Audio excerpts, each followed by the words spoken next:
So like last June, I was meeting with Stefano Borari to talk about the Basco Verticale, and at that time, Letizia just asked about, hey, there are films there, and I said, oh, you're in Milan, I'll meet up with you, and then we talked about it, and I got to meet everybody from the team, and that's when I saw that they're not just like worried about having the best film play to get people there. They really wanted to do stuff to provoke and the scene. Then they said, hey, this is what you did to Yang. And I said, you know what? There's also this. And I'm like, we should just make something for that, you know? And they're like, oh man, you know, but we're a startup. And I just said, fuck paying screening fees for some films that you can see everywhere else, or like, let's make something that's relevant about film and architecture. And so for me, that's what this is about. Being somewhat of a designer, but being an activist and just caring about what you're doing. You know, like I don't want to waste my time making lame, boring documentaries. Not that the other films here are lame or boring, but I want to do something that's relevant. And the fact that Letizia was curating this theme, I saw what it did. Stephen Hall had an audience. He had a reason to put a bunch of his work, paraphrase it for a theme.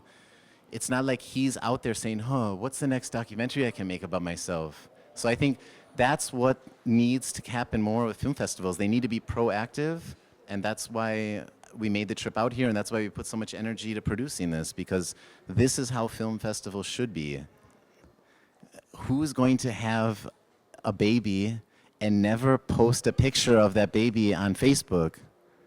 You know, who's going to stop documenting the life of something that's important to them? Like it's absolutely negligent not to document it. So for all those architects that say like, oh, I don't have time, you know what I mean? Oh, it costs some money. Like, fuck you. Like, is the time that you're spending from 8 till 8, you know, is that not important enough to document it? You know, and it's not about hiring a big film production crew. Like, we're architects.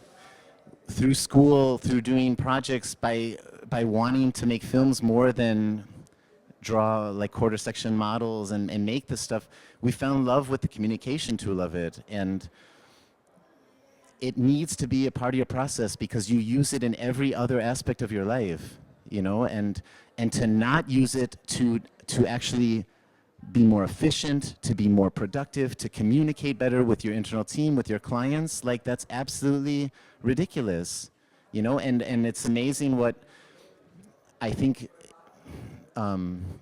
we have a luxury of coming from the architecture profession because we don't worry if we're shooting footage on a GoPro, on an iPhone, on a Nikon, a Canon. It doesn't matter. Like what matters is while I'm looking through this sensor, is this something that might be interesting to share with someone that's not listening at that moment? You know, and if the answer is yes, then I'm going to press the red button. And if the answer is no, I'm going to say, wait a minute, let's think about this. Let's talk about it. And then, oh, let's get it. And above all, architecture is not precious. It's dirty. It's completely corrupt. It's gentrified.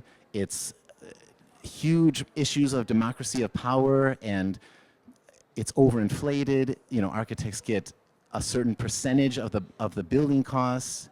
It's corrupt, and the one thing that everyone knows how to do is watch a film. So if you make it short enough and relevant enough, you actually can control what you're communicating. When you show a wall of pictures, you don't know what people are looking at. You know, like it's how we communicate. So there's absolutely no more excuses why it shouldn't be integrated into people's design process. Spirit of Space is an activity of contemplation with designers. Should I look there? Yeah. Spirit of Space is not a film. It's not a finished film. I pay so and so much. You guys give me a 2-minute film. You know, that is there's no value to that equation. You know, what's 2 minutes? What's 1 minute? What's 30 seconds? Like, Spirit of Space is about making opportunity to communicate, whether it's talking about design, whether it's showing what a visualization is, whether it's thinking about the wording used in a presentation. You need to think about what do I want to get across to someone? What's the spirit of this message? What's the spirit of a place that I'm never going to be able to go to? What happens to a space when it's only going to be experienced through a video?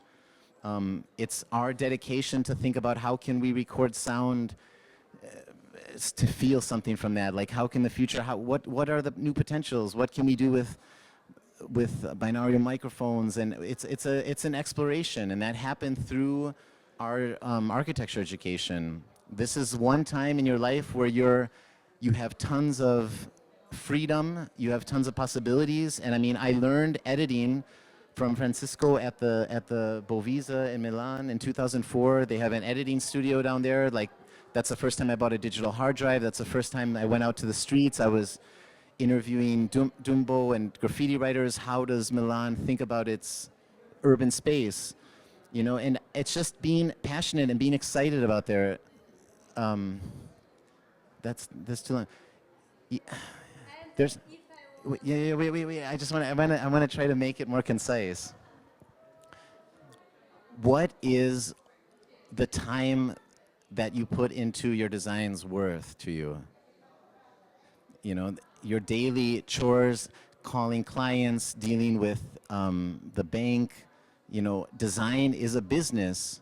This is the one thing that bridges the gap between art and business. And to be able to use film, you know, digital film, and to be able to have the distribution access we have and the economic costs of getting this equipment, why aren't you using this, you know?